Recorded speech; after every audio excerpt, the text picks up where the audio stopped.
الحمدللہ الذی ابدع الافلاک والارضین والصلاۃ والسلام علی سید الانبیاء والمرسلین وعلی آلہ واصحابہ اجمعین، اما بعد فاعوذ باللہ من الشیطان الرجیم، بسم اللہ الرحمن الرحیم۔ ان ھذا القرآن یہدی للتی ہی اقوم، صدق اللہ العظیم۔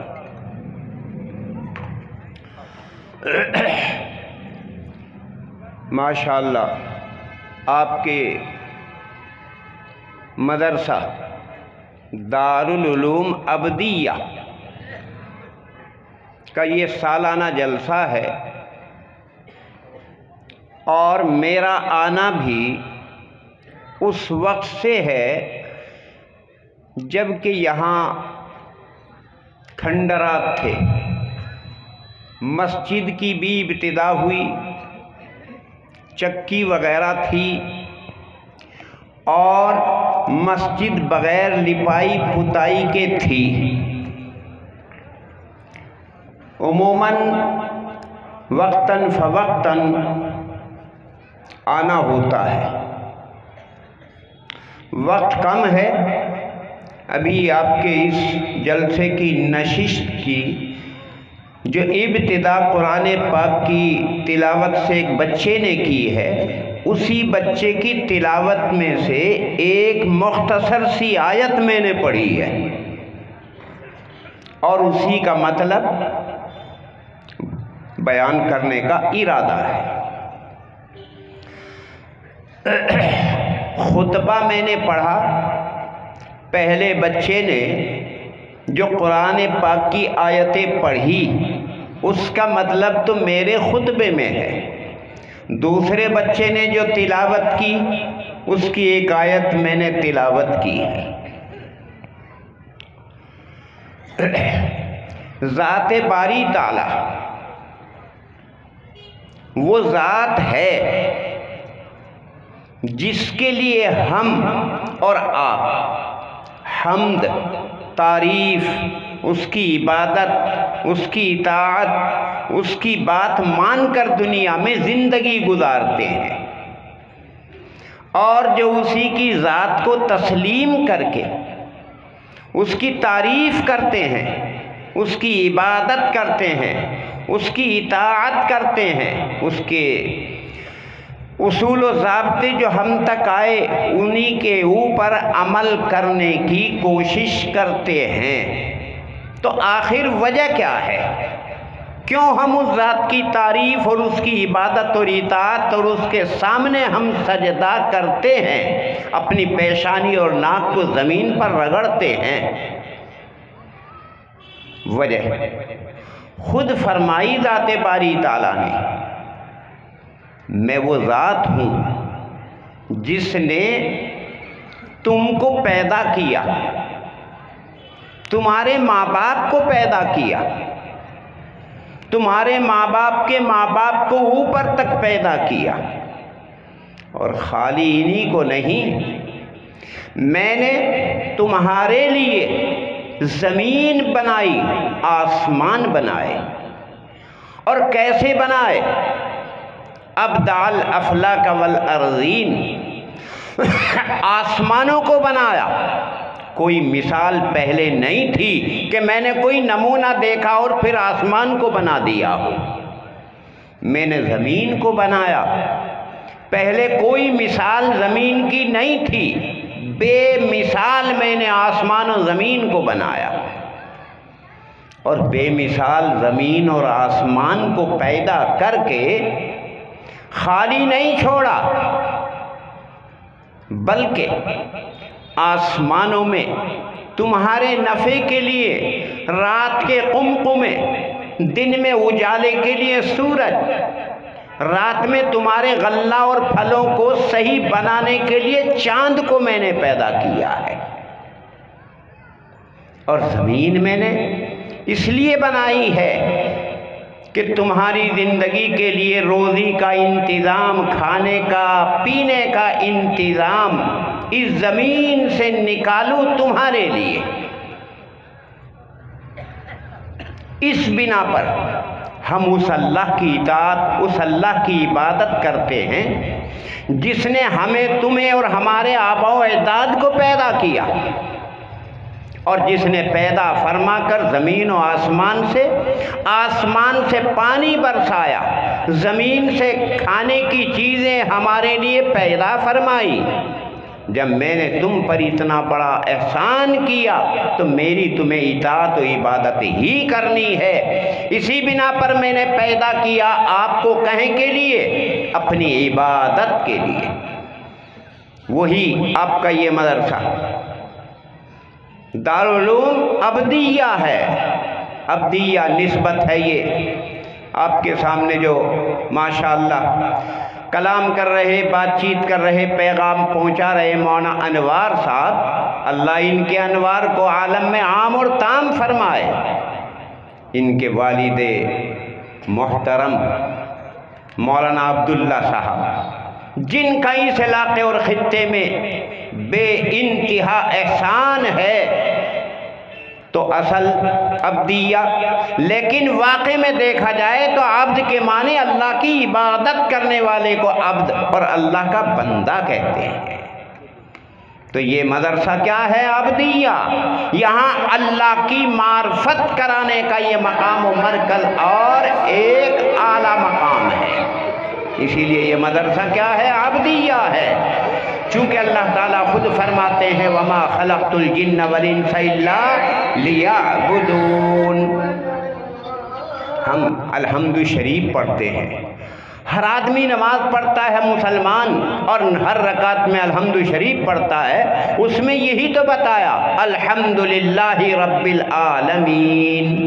ہم تعریف کرتے ہیں اللہ کی، کیوں کرتے ہیں؟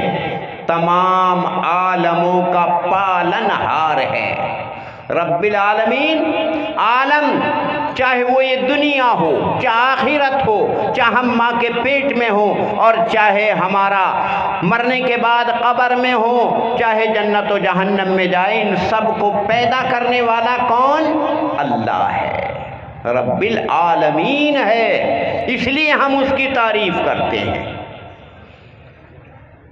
جو بڑا رحمان ہے، بڑا رحیم ہے، جو قیامت کے دن کا، بدلے کا دن کا مالک ہے۔ جب اس کی ذات ایسی ہے تو پھر ہم کیا کہتے ہیں؟ جب تو ایسی ذات ہے تو ایاک نعبد، جبھی تو ہم آپ کی عبادت کرتے ہیں۔ کیوں؟ تو ہی تو سب کچھ عالموں کا پالنہار ہے۔ درخت کا ایک پتا اللہ کے حکم کے بغیر زمین پر نہیں گرتا۔ ہمارا اور آپ کا کام تو صرف دانے کا، بیج کا زمین میں چھپا دینا ہے، اس کے بعد ہمارا اور آپ کا کسی کا کوئی کام نہیں ہے۔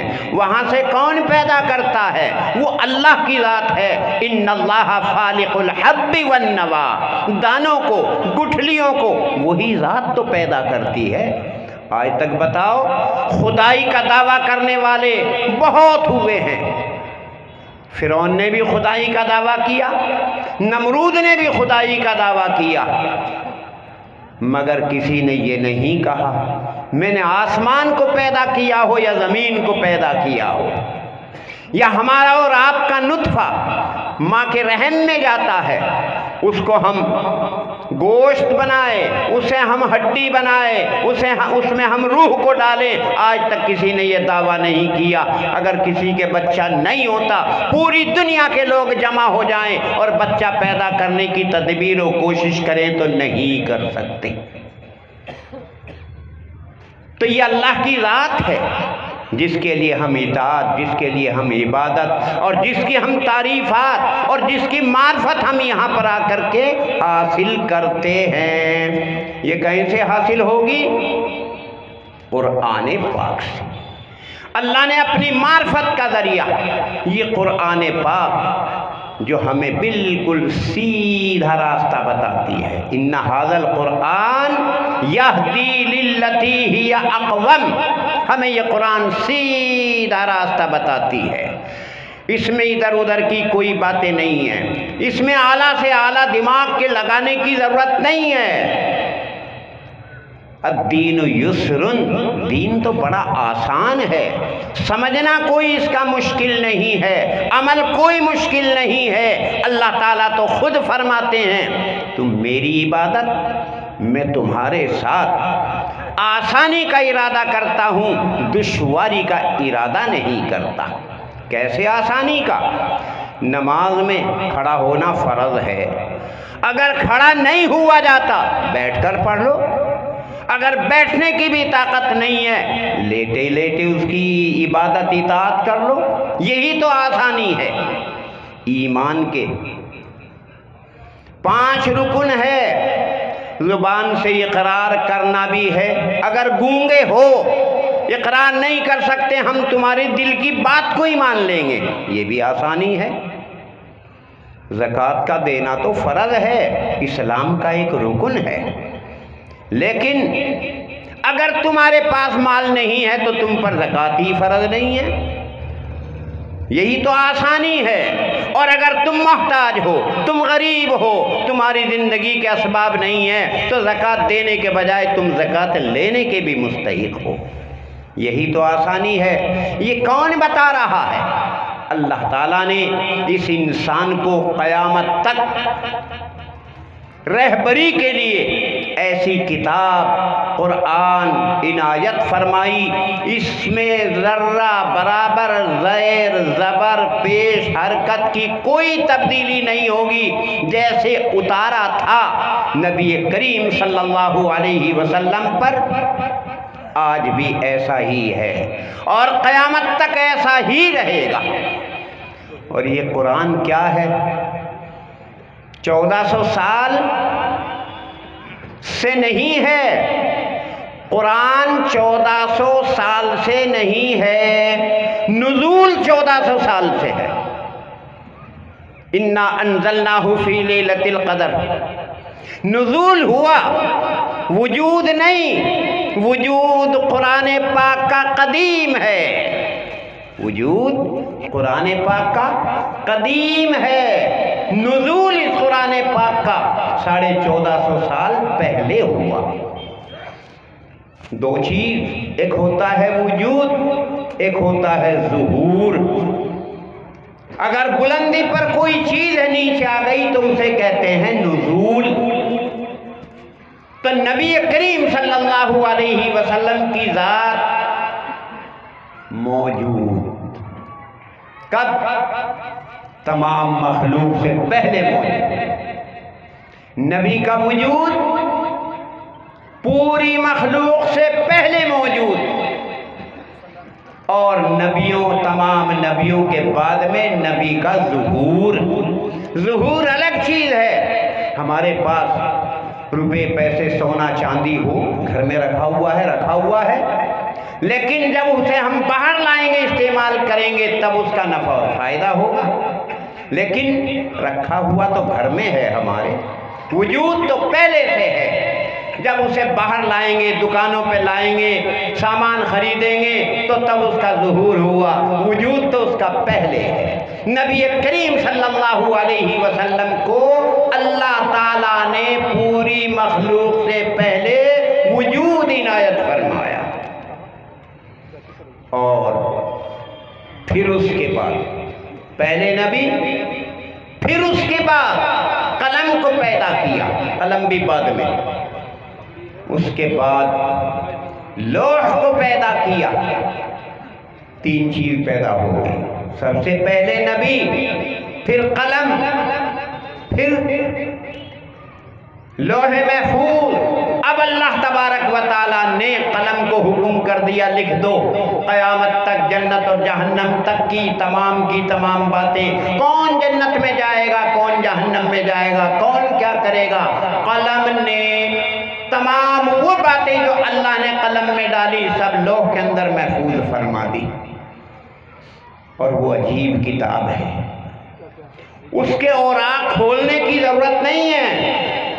مخلوقات میں سب سے اوپر عرش ہے، عرش کے اوپر لوح ہے، لوح میں لکھا ہوا ہے ہر انسان کے احوال و حالات، وہیں قرآن مجید فی لوح محفوظ، وہاں قرآن کو محفوظ کر دیا۔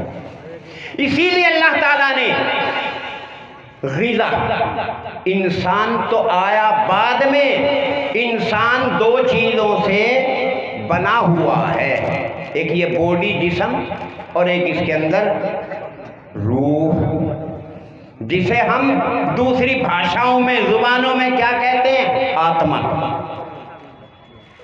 آتما اس باڈی سے الگ ہو جائے روح تو یہ مردہ ہو جاتا ہے۔ اس بدن کے لیے اللہ تبارک و تعالیٰ نے غذائیں پیدا کی، غذائیں پیدا کی زمین اور آسمان سے ملا کر، وہ بدن کی غذا ہیں، چاہے مغلہ ہو اور چاہے پھل ہو، چاہے کھانے اور پینے پہننے کی چیزیں ہوں، چاہے چلنے پھرنے کی چیزیں ہوں، یہ سب اللہ تبارک و تعالیٰ نے زمین اور آسمان کے ملا کر کے پیدا کی ہیں۔ یہ تو اس باڈی کی روح ہے، چاہے وہ دوا کے طریق پر ہو، چاہے غذا کے طریق پر ہو، چاہے قوت و طاقت کے لیے ہو، وہ باڈی کی ضرورت زمین اور آسمان سے اللہ نے پیدا فرمائی ہے۔ لیکن دوسری چیز اس میں کیا ہے؟ روح۔ اس روح کی غذا اللہ نے جو پیدا کی ہے وہ قرآن ہے۔ اس عالم کی روح جو اللہ نے پیدا کی ہے وہ قرآن ہے۔ جب تک روح رہے گی بدن میں بدن رہے گا، ورنہ مردار اور میت اور جنازہ بن جائے گا۔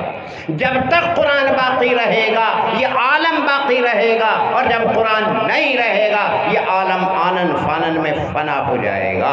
ہمارا ایمان، ہمارا عقیدہ، ہمارا دعویٰ اسی بات پر ہے، کیونکہ ہمارا ایمان اللہ پر اور نبی پر ہے، اور نبی نے ہمیں یہ بات بتائی قیامت سے پہلے قرآن اٹھ جائے گا۔ قرآن کیا ہے؟ نیا نہیں ہے۔ مذہب ہمارا نیا نہیں ہے، اسلام نیا نہیں ہے، قرآن مضبوط قدیم چیز ہے۔ کتنی قدیم؟ جب تو آسمان و زمین بھی نہیں تھے، جب اس کو اللہ تعالیٰ نے موجود فرما دیا تھا۔ دلیل ہمارے پاس قرآن۔ الرحمن علم القرآن، بڑی مہربان ذات ہے جس نے قرآن کی تعلیم دی۔ اس کے بعد بتایا سورہ رحمان کو سب جانتے ہیں، جس میں بار بار فَبِأَيِّ آلَاءِ رَبِّكُمَا تُكَذِّبَانِ آتا ہے۔ اس میں شروع میں بتایا اللہ نے، میں نے قرآن پہلے موجود فرما دی، پھر فرمایا خلق الانسان، انسان کو بعد میں پیدا کیا۔ انسان بعد کی چیز ہے، قرآن پہلی چیز ہے۔ ابھی تو انسان آیا ہی نہیں، قرآن موجود کر دی، لوح میں محفوظ فرما دی۔ ہم کے پارے میں والسماء ذات البروج میں موجود ہے، قرآن مجید فی لوح محفوظ، لوح میں محفوظ ہے قرآن ہمارا۔ اسی بنا پر اللہ تبارک و تعالیٰ نے ہمیں عبادت کے لیے پیدا کیا۔ عبادت کے لیے گھر کی ضرورت ہے۔ اللہ تعالیٰ نے حضرت آدم علیہ السلام کو جب زمین پر بھیجا، زمین پر 300 سال تک چلتے پھرتے گھومتے رہے۔ کتنے؟ 300 سال تک، کہیں اترے، کہیں ٹھہرے، کہیں گئے، لیکن عرفے میں جا کر آدم اور حوا دونوں کی ملاقات ہو گئی، پہلی ملاقات۔ حاجی جہاں پر جا کر رات گزارتے ہیں اسے مزدلفہ، دونوں کی زمین پر ایک جگہ پہلی رات وہاں گزری 300 سال کے بعد۔ 40 کم 1000 سال عمر ہوئی حضرت آدم کی۔ اس کے بعد اللہ تعالیٰ نے کہا چلو آگے وہ چلے، صفا اور مروہ جب وہاں پر دونوں بیٹھ گئے، اللہ نے کہا یہاں ایک مکان بناؤ۔ سب سے پہلا مکان زمین پر جو بنا تو کعبہ بنا۔ اسی لیے اللہ تعالیٰ نے کیا فرمایا؟ جاؤ اس گھر کی زیارت کرنے، وَلْيَطَّوَّفُوا بِالْبَيْتِ الْعَتِيقِ، بیت عتیق کہتے ہیں اسے، عتیق کے معنی آتے ہیں پرانا، قدیم، سب سے پہلا گھر۔ اول کے معنی اول سب جانتے ہیں، ان اول بیت، پہلا گھر، بیت عتیق۔ کون سا؟ جو پہلے انسان نے پہلا گھر جو بنایا وہ کعبہ ہے، زمین کے درمیان میں ہے۔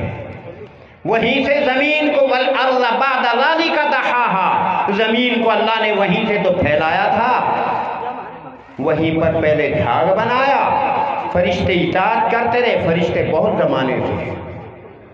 دنیا تو نہ معلوم کب سے ہے، اس کا ہم شمار نہیں کر سکتے، کیونکہ ہم سے پہلی ہے تو نہ معلوم کب سے ہے۔ لیکن اللہ تعالیٰ نے حضرت آدم کو حکم دیا مکان بنانے کا، تو بیت عتیق پرانا گھر، پہلا گھر وہ بیت اللہ ہے۔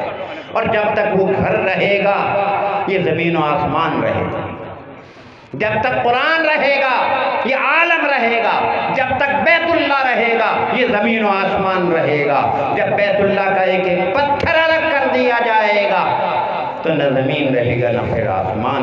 اذا زلزلت الارض زلزالها واخرجت الارض اثقالها وقال الانسان ما لها، جب زلزلہ آئے گا سب زمین و آسمان تہس نہس ہو جائیں گے، تو زمین بھی اپنی اپنی باتیں بتانا شروع کر دے گی، اپنے خزانوں کو نکال باہر کرنا شروع کر دے گی۔ یہ قیامت کے قریب ہوگی باتیں۔ یہ کیا کون بتا رہا ہے؟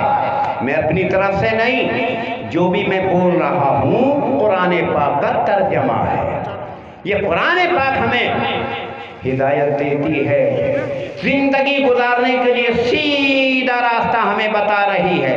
یہ قرآن ہمیں سیدھا راستہ بتا رہی ہے کہ ایک قدم بھی ایسا نہیں ہے جو قرآن ہماری رہبری نہ کرتی ہو، مگر ہم نہ جانے وہ الگ بات ہے۔ دنیا کا کوئی بات تم معلوم کرو اس کا جواب قرآن میں موجود ہے۔ قرآن معمولی چیز نہیں ہے، قرآن تو عجیب چیز ہے۔ کوئی بھی سوال کرے، کیسا بھی سوال کرے، اور جواب بھی تحقیق سے قرآن پاک دیتا ہے۔ تو یہ قرآن معمولی چیز نہیں۔ جو حافظ صرف الفاظ کو اپنے سینے میں محفوظ کر لے گا، اللہ اسے اپنا نام دے رہے ہیں۔ اللہ حافظ جو قرآن کو اپنے سینے میں کر لے تو اسے بھی ہم اور آپ کیا کہتے ہیں؟ حافظ۔ اور جو ترجمہ بھی جان جائے، جو معنی بھی جان جائے تو اسے کہتے ہیں عالم، اور جو عمل کرنے لگے تو اسے کہتے ہیں عامل۔ تو لہذا یہ قرآن معمولی چیز نہیں ہے، اس کے الفاظ کے محفوظ کر لینے سے حافظ، اور کتنا بڑا مقام حافظ قرآن کا ہوگا۔ قیامت کے دن حافظ قرآن کے ماں باپ کے سروں پر ایسا تاج رکھا جائے گا، ایک موتی بھی اگر اس کا زمین و آسمان کے درمیان آ جائے تو سورج کی روشنی بھی اس کے مقابلے میں ختم ہو جائے گی۔ اور حافظ قرآن کا مقام تو اسی سے اندازہ لگاؤ کتنا بڑا ہوگا۔ سب سے پہلے تو اسے یوں کہا جائے گا اپنے 10 رشتہ داروں کے لیے، متعلقین کے لیے سفارش کرو جن کے لیے جہنم میں جانا واجب ہو گیا، ہم آپ کی سفارش 10 آدمیوں کے لیے قبول کریں گے۔ یہ سفارش، یہ تعظیم حافظ قرآن کی۔ اور خود حافظ قرآن کو کہا جائے گا تم جنت میں داخل ہو جاؤ اور قرآن پڑھنا شروع کرو، پڑھتے جاؤ، جنت کے مرتبے اور درجے کو حاصل کرتے جاؤ، جہاں آخری تم پڑھ کر کے فارغ ہو وہاں آپ کا مقام ہوگا جنت کے اندر۔ تو یہ ہے حافظ قرآن کی فضیلت آخرت میں اور دنیا میں۔ اللہ تبارک و تعالی ہمیں اور ہمارے متعلقین گھروں میں حافظ قرآن پیدا فرمائے۔ وآخر دعوانا ان الحمد للہ رب العالمین۔